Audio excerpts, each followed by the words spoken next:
اسی آسنا میں پھر نبی کریم صلی اللہ علیہ وسلم کے ساتھ وہاں پہ مدینہ میں ٹائم گزارا، اور قریش مکہ کو کب سکون تھا کہ اب محمد اور اس کے ساتھی سکون کی زندگی گزارے مدینہ کے اندر، اب کب انہیں اچھا لگتا تھا کہ لوگ مدینہ کا نبی محمد صلی اللہ علیہ وسلم کا دین قبول کر کے تو وہی انہیں کے پاس رہیں گے، انہیں خدشہ تھا کہ اب لوگ شاید مکے نہ آئیں اور آ کے بیت اللہ کی طواف نہ کریں تو ہماری تجارت اور ہمارے کاروبار کس طرح چلیں گے۔ تو ان لوگوں نے پلاننگ کرنی شروع کر دی کہ اگر محمد کا دین سارے قریش میں پھیل گیا، سارے عرب میں پھیل گیا تو پھر ہماری بات کون سنے گا۔ تو انہوں نے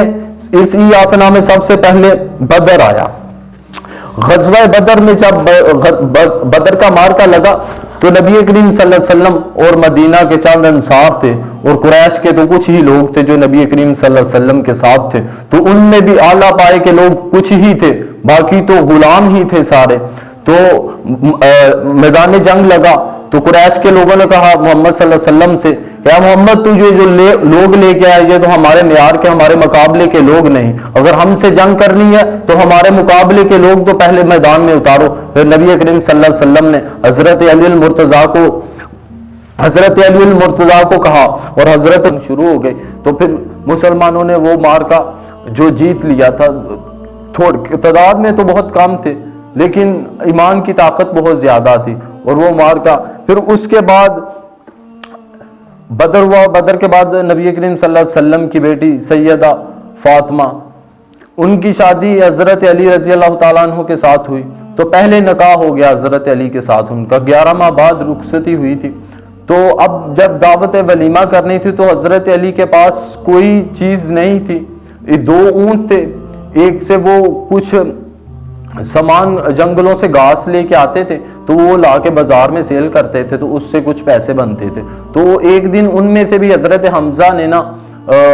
بغیر ان کی اجازت سے ایک کو ذبح کر دیا اور لوگوں کو کھلا دیا، تو انہیں کافی صدمہ پہنچا کہ اس سے تو میں نے اپنا ولیمہ کرنا تھا اور اپنے گھر کے معاملات کچھ ٹھیک کرنے تھے۔ تو خیر انہوں نے پھر اپنی زرہ جو ہے وہ سیل کی، ان کی زرہ حضرت عثمان رضی اللہ تعالیٰ عنہ نے 80 دینار کی خریدی، اس سے پھر انہوں نے اپنا ایک مکان کرائے کا لیا اور لوگوں کی دعوت ولیمہ کیا۔ تو پھر حضرت فاطمہ کی رخصتی ہوئی، وہ حضرت علی کے پاس آ گئی، تو حضرت علی کے ساتھ انہوں نے زندگی گزاری۔ اسی طرح پھر غزوہ احد ہوا۔ غزوہ احد میں بھی صحابہ پہلے اچھے طریقے سے لڑ رہے تھے، پاؤں جمے ہوئے تھے، لیکن جب صحابہ نے سمجھا کہ شاید ہماری فتح ہو چکی ہے تو جو درہ نبی کریم صلی اللہ علیہ وسلم نے فرمایا تھا کہ نہیں چھوڑنا، وہ صحابہ نے درہ چھوڑ کے مال غنیمت جمع کرنے لگ پڑے۔ تو دوسری جانب بھی حضرت خالد بن ولید تھے جو اس ٹائم پہ مسلمان نہیں تھے ہوئے، تو وہ اس درے کے راستے داخل ہو کے میدان جنگ میں تو انہوں نے دوبارہ اٹیک کیا، تو اس اٹیک میں نبی کریم صلی اللہ علیہ وسلم کے چہرے پر بھی زخم آ گیا۔ تو بتاتے ہیں کہ حضرت علی تھے وہ نبی کریم صلی اللہ علیہ وسلم کے آگے کھڑے تھے، نبی کریم صلی اللہ علیہ وسلم کی حفاظت کے لیے مامور تھے، تو وہ لڑ رہے تھے، لڑتے لڑتے ہی وہ شہید ہو گئے۔ اتنے میں جب حضرت علی نے دیکھا کہ وہ آدمی نبی کریم صلی اللہ علیہ وسلم کی جانب آ رہا ہے تیزی سے، تو حضرت علی جلدی سے گئے اور جا کے ایک ہی وار کیا اپنے ہاتھ سے اس کے سر پہ، تو وہ اسے گنودگی طاری ہوگی اور اسی حالت میں وہ تڑپتا برہنہ ہو گیا۔ پھر حضرت علی نے انہیں اسی حالت میں چھوڑا اور نبی کریم صلی اللہ علیہ وسلم کے لیے مشکیزے میں پانی لے کے آئے، وہ بہایا نبی کریم صلی اللہ علیہ وسلم کے زخم پہ، تو اس سے بھی خون نہ رکا۔ تو پھر حضرت فاطمہ رضی اللہ تعالیٰ نے کچھ کپڑا جلایا، پھر وہ راکھ نبی کریم صلی اللہ علیہ وسلم کے چہرے پر لگائی۔ اس کے بعد خندق ہوئی، خندق میں بھی اسی جان دلیری کے ساتھ لڑے۔ اس کے بعد صلح حدیبیہ ہوئی۔ اب صلح حدیبیہ حضرت عثمان کا نام اس میں لازم آتا ہے کہ یہ حضرت عثمان کو نبی کریم صلی اللہ علیہ وسلم نے اپنا سفیر بنا کے بھیجا تھا مکے کے اندر۔ عمرے کرنے کا ارادہ کیا تھا نبی کریم صلی اللہ علیہ وسلم نے، 1400 صحابہ تھے ساتھ میں۔ تو جب یہ وہاں حضرت عثمان 2-3 دن وہاں رکے واپس نہیں آئے تو نبی کریم صلی اللہ علیہ وسلم نے کہا کہ اب عثمان کا قصاص لیے بغیر ہم یہاں سے واپس نہیں جائیں گے، تو آؤ بیعت کرو۔ تو سب سے پہلے بیعت حضرت علی رضی اللہ تعالیٰ نے کی تھی۔ آج لوگ بات کرتے ہیں کہ حضرت علی رضی اللہ تعالیٰ اور حضرت عثمان کے معاملات ٹھیک نہیں تھے، تو یہ بات چیک کر لیں کہ صلح حدیبیہ کے موقع پر سب سے پہلے حضرت علی نے بیعت کی تھی حضرت عثمان کے قصاص کے لیے۔ پھر اس کے بعد جو معاہدہ لکھا گیا وہ نبی کریم صلی اللہ علیہ وسلم کے کاتب بھی تھے حضرت علی رضی اللہ تعالیٰ، آپ صلی اللہ علیہ وسلم کی اکثر چیزیں لکھا کرتے، تو نبی کریم صلی اللہ علیہ وسلم نے ان سے کہا کہ جو معاہدہ یہودیوں کے ساتھ تھا کہا کہ آپ لکھیں، تو انہوں نے اوپر آپ صلی اللہ علیہ وسلم کا نام لکھا، محمد رسول اللہ صلی اللہ علیہ وسلم لکھا، تو وہ جو یہودی تھے انہوں نے کہا کہ اگر ہم انہیں محمد رسول اللہ مان لیں تو پھر کس چیز کا جھگڑا، ہم تلواریں کیوں لے کے یہاں پہ کھڑے ہیں، ہمارا تو جھگڑا اسی وجہ سے کہ ہم انہیں نبی نہیں مانتے۔ تو حضرت علی سے نبی کریم صلی اللہ علیہ وسلم نے کہا کہ علی آپ یہ نام ختم کر، رسول اللہ ختم کر دیں، تو حضرت علی نے کہا کہ اللہ کی قسم میں یہ ختم نہیں کروں گا یا رسول اللہ، پھر نبی کریم نے خود آگے بڑھ کے وہ نام ختم کیا۔ تو حضرت علی تو اس حد تک نبی کریم صلی اللہ علیہ وسلم کے ساتھ محبت کرتے تھے کہ پسند نہیں تھے، فرماتے کہ نبی کریم صلی اللہ علیہ وسلم کا نام جس جگہ پہ ہے اس جگہ سے نبی کریم کا نام ختم کیا جائے، تو نبی کریم نے صلی اللہ علیہ وسلم نے اپنا نام ختم کیا، وہ ان کے ساتھ یہودیوں کے ساتھ معاہدہ طے ہو گیا۔ اس کے بعد فتح خیبر ہوئی، خیبر کو فتح کیا۔ اب نبی کریم صلی اللہ علیہ وسلم نے خیبر کو فتح کرنے کا جب سوچا تو خیبر کے بہت بڑے قلعے تھے، تو صحابہ گئے، حضرت ابو بکر سب سے پہلے گئے لے کے لشکر، تو کچھ بھی نہ حاصل ہوا، فتح نہ ملی، پھر حضرت عمر گئے، پھر بھی فتح نہ، اسی طرح 2-3 دن لگے رہے صحابہ لیکن فتح نہ ملی۔ پھر نبی کریم صلی اللہ علیہ وسلم نے فرمایا کہ صبح میں پرچم علم اسے دوں گا جس سے اللہ اور اس کا رسول محبت کرتا ہے۔ اچھا، صحابہ فرماتے ہیں حضرت عمر رضی اللہ تعالیٰ عنہ کہتے ہیں کہ مجھے پوری زندگی کبھی امارت کا شوق نہیں تھا ہوا، مثلاً کہ کسی افسری کا کبھی شوق نہیں تھا ہوا، لیکن اس رات میں بھی سوچ رہا تھا کہ کاش صبح وہ علم مجھے مل جائے، وہ کاش نبی کریم صلی اللہ علیہ وسلم وہ ذمہ واری مجھے دے دے، اس عزتوں سے مجھے نواز دے۔ لیکن نبی کریم صلی اللہ علیہ وسلم نے حضرت علی رضی اللہ تعالیٰ عنہ کو صبح جب علم دیا تو حضرت علی رضی اللہ تعالیٰ عنہ کو شعب چشم ہو گیا تھا، تو نبی کریم صلی اللہ علیہ وسلم نے اپنا لعاب دہن لگایا حضرت علی کی آنکھوں پر اور حضرت علی اس سے ٹھیک ہو گئے۔ اس کے بعد فتح خیبر پہ مرحب آیا تھا ان کے مقابلے میں، تو مرحب نے آگے کہا کہ لوگ جانتے ہیں مجھے، میں بڑا تجربے کار ہوں، میں بڑا عالی نسب والا ہوں، اور لوگ میری مہارت سے خوب واقف ہیں اور میں کتنا دلیر آدمی ہوں، لوگ خوب جانتے ہیں، تو میرے مقابلے میں کون آئے گا؟ تو حضرت علی نے نبی کریم صلی اللہ علیہ وسلم سے اجازت لی، فرمایا یا رسول اللہ میں جاؤں اس کے مقابلے میں؟ تو آپ صلی اللہ علیہ وسلم نے اجازت دی، اپنی تلوار دی حضرت علی رضی اللہ تعالیٰ کو، پھر اس کے بعد حضرت علی رضی اللہ تعالیٰ عنہ کو امامہ باندھا اور اس کے بعد فرمایا کہ اللہ تو اس کی مدد فرمانا۔ اور جب حضرت علی میدان میں اترے تو فرمایا کہ میری ماں نے میرا نام حیدر رکھا تھا، شیر، کہ جو وہ چیر بانٹ دیتا ہے اور بڑی مہارت سے اپنے شکار کو اپنے قبضے میں کر لیتا ہے اور ایک ہی وار میں خاتمہ کر دیتا ہے۔ تو اسی طرح انہوں نے کیا، جب میدان میں اترے تو ایک ہی کاری وار سے مرحب کو ختم کر دیا، واصل جہنم کر دیا۔ تو اسی طرح مہم ہوئی تھی مکہ کی، مثلاً کہ مکہ کو فتح کرنا تھا یا مکہ میں داخل ہونا تھا نبی کریم صلی اللہ علیہ وسلم نے اپنی فوجیں لے کے، تو اب یہ راز کی بات تھی، یہ کسی کو بتانی نہیں تھی۔ تو حاتم بن ابی بلتا رضی اللہ تعالیٰ، ان کے کچھ رشتہ دار تھے جو مکے کے اندر تھے، تو انہوں نے خط لکھ کے بھیجا وہ اپنے مکے کے رشتہ داروں کو کہ اگر کوئی بد نظمی ہوئی، اگر کچھ معاملات خراب ہوئے تو تم لوگ تو سیف زون میں رہو۔ تو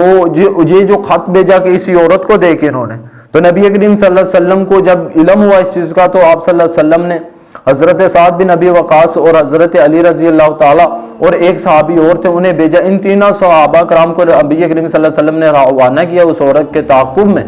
تو جب یہ اس عورت کے پاس پہنچے تو عورت سے خط طلب کیا، پوچھا کہ خط کدھر ہے؟ تو اس عورت نے کہا کہ میرے پاس تو واللہ خط کوئی نہیں، میں تو بس ایسے ہی جا رہی ہوں۔ اچھا، حضرت علی رضی اللہ تعالیٰ عنہ نے فرمایا کہ اللہ کے نبی نے کہا ہے خط تیرے پاس ہے، اگر مجھے تیرے کپڑے اتار کے مثلا تجھے برہنہ کر کے بھی تیری تلاشی لینی پڑی تو میں لے لوں گا۔ کہ جب نبی کریم صلی اللہ علیہ وسلم نے فرمایا کہ عورت کے پاس خط ہے تو یہ کس طرح ہو سکتا ہے کہ خط تیرے پاس نہ ہو؟ تو پھر اس کی وہ چٹیا سے نکلا تھا خط، تو وہ خط واپس لے کے آئے، وہ نبی کریم صلی اللہ علیہ وسلم کی بارگاہ میں جب پیش ہوا تو وہ خط پڑھا گیا تو حضرت حاتم بن ابی بلتا کو بلایا گیا۔ نبی کریم صلی اللہ علیہ وسلم نے فرمایا کہ یہ کیا کیا تم نے؟ تو فرمایا کہ یا رسول اللہ میری لیے ہاتھ جاری کرنے سے پہلے آپ میری بات سن لیں۔ تو حضرت عمر رضی اللہ تعالیٰ انہوں نے کہا یا رسول اللہ آپ حکم دے اس منافق کی گردن اڑا دوں میں۔ تو نبی کریم صلی اللہ علیہ وسلم نے پہلے حضرت حاتم بن ابی بلتا کا عذر سنا. انہوں نے کہا کہ یا رسول اللہ میری اسلام کے ساتھ کوئی بغض نہیں تھا، نہ ہی کوئی نفرت تھی، اور نہ ہی قریش مکہ کے ساتھ میری کوئی نسبت ہے. بس میرے رشتہ دار تھے مکے میں، تو میں کہتا تھا کہ وہ محفوظ ہو جائیں، تو اس لیے میں نے خط لکھا. تو پھر نبی کریم صلی اللہ علیہ وسلم نے فرمایا کہ عمر یہ بدری صحابہ میں سے ہے، تو بدری صحابہ کے جو بدری صحابہ تھے ان کے تمام گناہ معاف کر دیے گئے. تو پھر اس طرح انہیں معاف کر دیا گیا. اس کے بعد نبی کریم بعد حنین ہوئی تھی، تو حنین کے بعد تبوک ہوئی تھی. تو تبوک میں نبی کریم صلی اللہ علیہ وسلم نے حضرت علی رضی اللہ تعالیٰ کو اہل بیت کی حفاظت کے لیے گھر چھوڑا تھا، ساتھ نہیں تھے لے کے. اچھا جب نبی کریم صلی اللہ علیہ وسلم تبوک سے واپس آئے تو فرمایا، علی رضی اللہ تعالیٰ عنہ نے فرمایا نبی کریم صلی اللہ علیہ وسلم سے کہ یا رسول اللہ آپ مجھے یہاں پہ چھوڑ کے گئے، لوگ مجھے تانے دے رہے کہ تھے علی تیری شجاعت کے تو تذکرے ہوا کرتے تھے، تیری بہادری کی تو لوگ باتیں کیا کرتے تھے، تو اب تو جنگوں میں جانا چھوڑ دیا، اب تو شاید ضعیف ہو گیا، اب تو سے جنگیں نہیں کی جاتی، اب پھر تو چوڑیاں پہن لے. تو فرمایا لوگ اس طرح کی باتیں کرتے ہیں یا رسول اللہ. تو نبی کریم صلی اللہ علیہ وسلم نے فرمایا کہ علی تیری میری نسبت اس طرح ہے جس طرح موسیٰ کی نسبت ہارون سے تھی، کہ جب حضرت موسیٰ کہیں باہر جاتے تھے تو اپنی قوم پہ حاکم بنا کے اپنے بھائی کو جاتے تھے، اپنے بھائی کو چھوڑ کے جاتے تھے، اسی طرح میں بھی تم کو چھوڑ کے گیا. وہاں پہ نبی کریم صلی اللہ علیہ وسلم نے فرمایا من کنت مولا فہذا علی مولا، کہ جس کا میں بھائی، جس کا میں دوست، جس کا میں سرپرست، اس کا علی سرپرست، علی اس کا دوست. یہ نبی کریم صلی اللہ علیہ وسلم نے فرمایا. اور نبی کریم صلی اللہ علیہ وسلم کی ایک حدیث ہے مسلم کے اندر کہ نبی کریم صلی اللہ علیہ وسلم نے فرمایا کہ علی کے ساتھ بغض مومن نہیں رکھتا اور علی کے ساتھ محبت منافق نہیں رکھتا. تو ایک حدیث یہ بھی ملتی ہے کہ نبی کریم صلی اللہ علیہ وسلم نے فرمایا کہ میں علی میں سے ہوں اور علی مجھ میں سے ہے. اور حضرت علی رضی اللہ تعالیٰ عنہ کی شان کی بات کریں تو ان کے لیے یہ بھی کافی تھا کہ وہ سیدہ فاطمہ کے شوہر تھے، اور ان کے لیے تو یہ بھی کافی تھا کہ وہ حضرت حسین کے باپ تھے، اور ان کے لیے تو یہ بھی کافی تھا کہ وہ حضرت حسن کے باپ تھے، وہ نبی کے داماد تھے، اور ان کے لیے تو یہ بھی کافی تھا کہ وہ نبی کے بھائی تھے، چچا زاد بھائی تھے. اور ان کے لیے تو یہ بھی کافی تھا کہ جب مکہ کے بت توڑے تھے تو وہ نبی کریم صلی اللہ علیہ وسلم کے کندھے مبارک پر بیٹھ کے حضرت علی نے توڑے تھے. تو اس طرح حضرت علی نے زندگی گزاری. پھر نبی کریم صلی اللہ علیہ وسلم نے ایک دفعہ حضرت خالد بن ولید کو یمن کی طرف روانہ کیا. تو فرمایا کہ وہاں لوگوں کی آپ جو ان سے تبلیغ کر کے آؤ. تو حضرت خالد بن ولید 3-4 ماہ وہاں پر لوگوں کی تبلیغ کرتے رہے، لیکن لوگوں میں کچھ اثر نہ ہوا. واپس آئے، نبی کریم صلی اللہ علیہ وسلم سے فرمایا کہ یا رسول اللہ لوگوں میں کچھ بدلاؤ نہیں آیا. تو نبی کریم صلی اللہ علیہ وسلم نے فرمایا کہ اب علی جائیں گے. تو حضرت علی نے کہا کہ یا رسول اللہ وہاں پہ تو لوگ بہت علم والے ہیں، پچھلی کتابوں کے بھی علم رکھتے ہیں، تو میں جا کے کیا کہوں گا. تو نبی کریم صلی اللہ علیہ وسلم نے حضرت علی سے فرمایا، ان کے سینے پہ ہاتھ لگا کے فرمایا کہ اللہ تیرا سینہ کھول دے اور تیری زبان میں اثر آ جائے. تو پھر حضرت علی فرماتے ہیں کہ میں وہاں پہ گیا ہوں، جب میں وہاں یمن پہنچا ایک تو میرا جسم کا جو رنگت تھی وہ بھی تبدیل ہو گئی، اور دوسرا 3 یا 4 دن کی تبلیغ میں وہ یمن کے لوگ مسلمان ہو گئے. وہ نبی کریم صلی اللہ علیہ وسلم کی خاص دعا تھی حضرت علی رضی اللہ تعالیٰ عنہ کے لیے. تو اسی طرح پھر انہوں نے زندگی گزاری. نبی کریم صلی اللہ علیہ وسلم کی وفات ہو گئی. تو ابھی نبی کریم صلی اللہ علیہ وسلم تھوڑے بیمار تھے، تو نبی کریم صلی اللہ علیہ وسلم کی تمارداری حضرت علی، حضرت جعفر اور حضرت عباس یہی لوگ کیا کرتے تھے جو نبی کے گھر والے تھے، نبی کریم صلی اللہ علیہ وسلم کے زیادہ پاس رہتے تھے. تو حضرت عباس نے کہا حضرت علی رضی اللہ تعالیٰ سے کہ اللہ کی قسم میں بنو ہاشم کے چہرے پہچانتا ہوں کہ جب وہ موت کے قریب ہوتے ہیں تو میں ان کے چہروں کو پڑھ لیتا ہوں. تو قریب ہے کہ نبی کریم صلی اللہ علیہ وسلم اس دنیا سے چلے جائیں، تو تم نبی کریم صلی اللہ علیہ وسلم سے کچھ چیز اگر آپ نے کوئی بات کرنی ہے تو کہہ دیں. تو حضرت علی نے کہا کہ مجھے اس کی حاجت نہیں، مجھے اس کی ضرورت نہیں. تو پھر نبی کریم صلی اللہ علیہ وسلم کی وفات ہوگی. تو اس کے بعد کفن دفن کا سارا معاملہ حضرت علی اور حضرت عباس انہی کو ملا. بس قبر کھودنے کا ایک انصاری تھا، انہیں شرف حاصل ہوا تھا.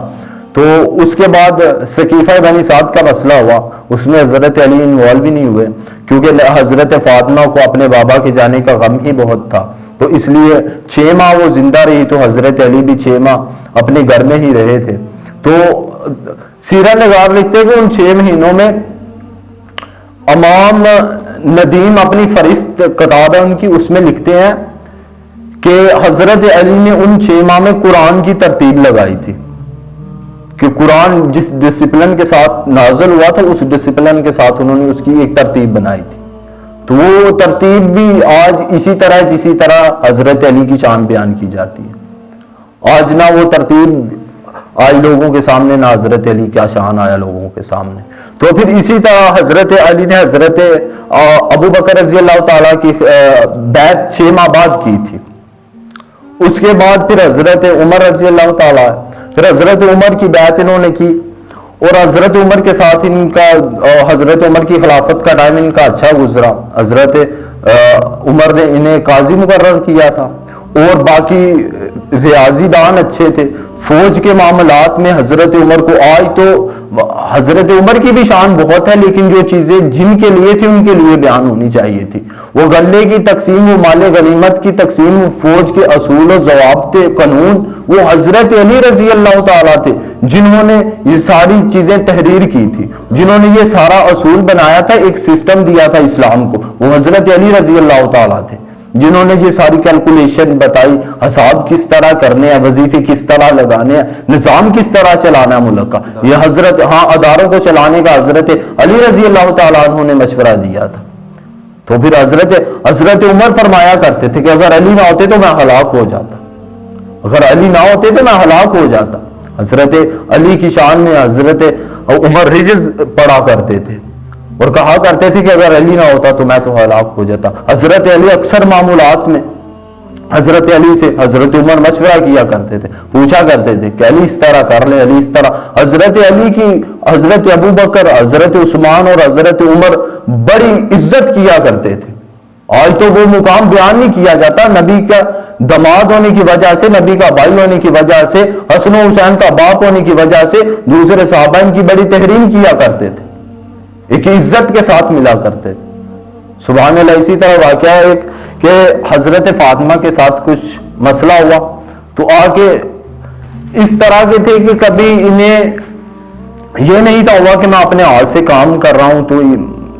میں اونچے نسب والا ہوں، میں قریش کا ہوں تو میں یہ کیا کر رہا ہوں، مزدوری بھی کیا کرتے تھے، اور کبھی اس میں بھی شرمندگی محسوس نہیں کیا کرتے تھے، زمین پہ لیٹ جاتے تھے، سو جاتے تھے۔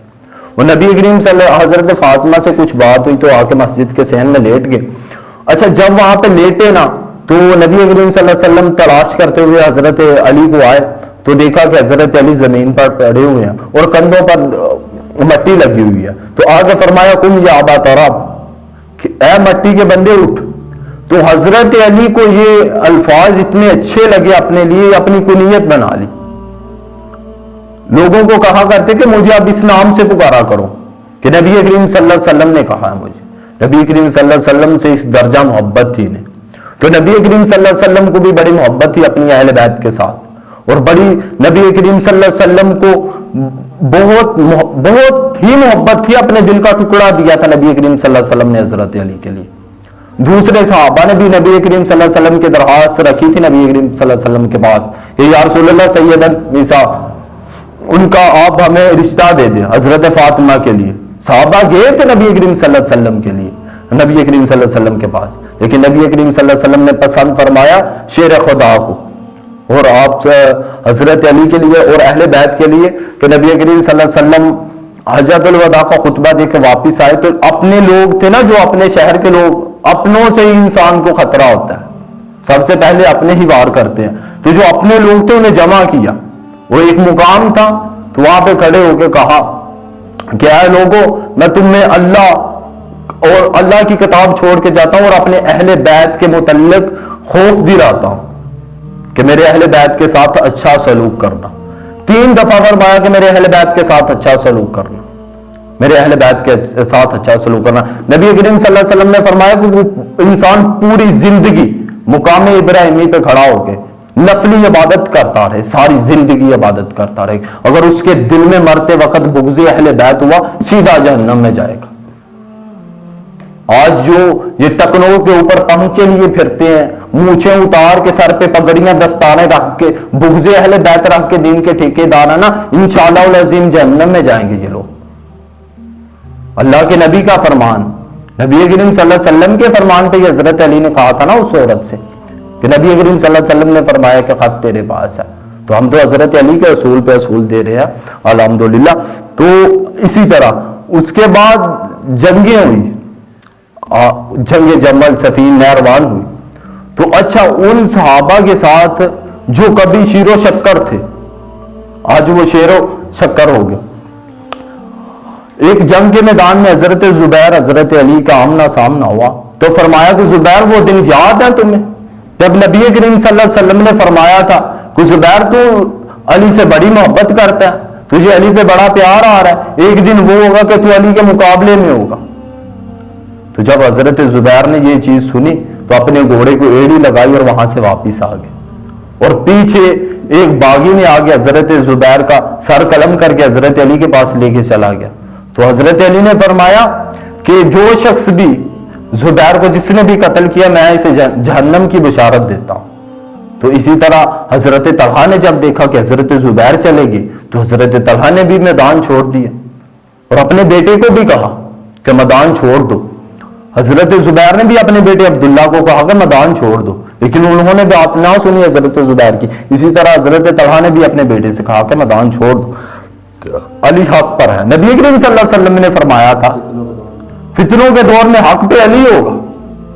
تو حضرت علی حق پہ تھے۔ تو اچھا حضرت طلحہ وہاں سے نکلے تو اسے بھی وہ مروان نے تیر مار کے حضرت طلحہ کو گھٹنے پر تو شہید کر دیا تھا۔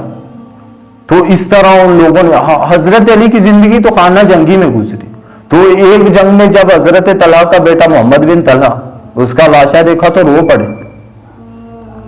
حضرت علی تو اپنے دشمن کی لاشوں پر بھی گریا کیا کرتے تھے، ان کے جنازے پر آئے حضرت علی رضی اللہ تعالیٰ نے۔ تو اس طرح حضرت علی نے، اور زہد اور قناعت کی بات کریں تو اس طرح کہ سیدہ فاطمہ اپنے گھر سے جو سامان لے کے آئی تھی، ایک چکی، ایک چادر یا کچھ مخصوص سا سامان جو زندگی گزارنے کے لیے لازم ہوتا ہے، وہ چادر بھی وہ تھی کہ جو اوپر لیتے تھے تو پاؤں ننگے ہو جاتے تھے، اگر سر ڈالتے تھے تو پاؤں ننگے ہو جاتے تھے، پاؤں ڈالتے تھے تو سر ننگا ہو جاتا۔ وہ چادر پوری زندگی حضرت علی کے گھر میں رہی۔ ایک چکی جو حضرت فاطمہ لے کے آئی تھی وہی رہی۔ جب کیسروں کی سرا کے خزانے بن کے نبی کریم صلی اللہ علیہ وسلم کو، تو حضرت فاطمہ نبی کریم صلی اللہ علیہ وسلم کے پاس کی کہ یا رسول اللہ مجھے کچھ عطا کر دیں، اب تو ہمارے پاس مال و دولت آ گیا۔ تو نبی کریم صلی اللہ علیہ وسلم نے فرمایا، وہ تسبیح فاطمہ کہا جاتا ہے آج اسے، کہ تسبیح تمہید اور تکبیر کہنا۔ تو حضرت علی اس طرح زندگی، ایک دفعہ مزدوری کے لیے نکلے، پہلی تو زندگی نبی کریم صلی اللہ علیہ وسلم کے پاس گزاری نا، تو کاروبار معاش کا کوئی فکر ہی نہ تھا، لیکن جب شادی کی تو گھر الگ ہو گیا تو پھر معاش کی بھی تھوڑی فکر ہونے لگی، تو مزدوری کے لیے نکلے۔ تو ایک آدمی تھا، وہ دیکھا کہ اسے یہ پانی نکالنا ہے اس نے کنویں سے اپنا، تو اس سے پوچھا کہ آپ کو مزدور کی ضرورت ہے؟ تو حضرت علی نے اس کی مزدوری کی، اچھا پوری دن مزدوری کر کے تو ایک مٹھی اسے کھجوریں ملی۔ تو وہ جب دیکھا واپس آیا، آپ صلی اللہ علیہ وسلم کو دی کھجوریں کہ یا رسول اللہ میں آج یہ لے کے آؤں، تو ہاتھوں پر ابلے پڑ گئے تھے۔ تو مزدوریاں کیا کرتے تھے حضرت علی رضی اللہ تعالیٰ۔ اپنے دور خلافت میں جب مال غنیمت کا مال آتا، بیت المال میں جب مال آتا، مال تقسیم کر کے بیت المال میں جھاڑو لگاتے، جھاڑو لگا کے تو وہاں پہ 2 رکعت نماز ادا کرتے، اور فرماتے کہ یہ جو 2 رکعت نماز ہے کل قیامت والے دن گواہ ہوگی کہ علی اپنے گھر کچھ نہیں تھا لے کے گیا۔ اس طرح کی زندگی گزاری تھی حضرت علی۔ حضرت علی کے متعلق بھی بتایا جاتا ہے کہ جب محمد بن طلحہ کی لاش دیکھی نا حضرت علی نے، تو اپنے بیٹے سے فرماتے ہیں کہ حسن کاش میں آج سے 30 سال پہلے مر جاتا، یہ دن تو نہ دیکھنے پڑتے مجھے۔ تو سیرت نگار دیکھتے ہیں کہ حضرت علی ان دنوں میں نا شہر کوفہ شہر شفٹ ہو گئے تھے، تو وہاں سے دور باہر چلے جاتے تھے، تو کنویں ہوتے تھے، تو کنویں کی مڈیر پہ بیٹھ کے نا تو رویا کرتے تھے کہ وہ شخص جس نے 8 سال سے لے کے اپنی جوانی اسلام کے لیے لگا دی، بچپن میں اسلام کو دیکھا، پروان چڑھتے دیکھا، آج اس کے سامنے شرازہ تقسیم ہو رہا ہے اسلام کا، وہ انسان تو نبی کریم صلی اللہ علیہ وسلم کی حدیث یاد رکھیو ذرا کہ نبی کریم صلی اللہ علیہ وسلم نے فرمایا کہ جب پچھلی قوموں میں قوم سمود میں جنہوں نے اونٹنی کو ذبح کیا تھا تو وہ شخص بدبخت تھا، میری امت میں بدبخت وہ ہوگا جو علی کا خون سے اس کا سر رنگ دے گا، اس کی داڑھی رنگ دے گا۔ اور پھر لوگوں نے پلاننگ کی، وہ جو کچھ لوگ نیوٹرل تھے، وہ جن کے بارے میں آج کہا جاتا ہے کہ وہ پسند نہیں تھے کرتے کہ مسلمانوں کے درمیان یہ قتل و غارت ہو رہی ہے، پسند نہیں تھے کرتے، ان لوگوں نے پھر پلان بنایا کہ حضرت علی کو بھی قتل کرا دیتے ہیں، حضرت معاویہ کو بھی قتل کرا دیتے ہیں، حضرت عمر بن عاص کو بھی قتل کرا دیتے ہیں، یہ لوگ قتل ہو جائیں گے تو معاملہ ہی ختم ہو جائے گا۔ صفا تھے یہ لوگ، جب تک جائیں گے نہیں یہ معاملہ ختم نہیں ہوگا۔ وہ خارجی تھے نا، اللہ اکبر، اور خارجیوں کا نام تو دیکھو کبڑا تھا۔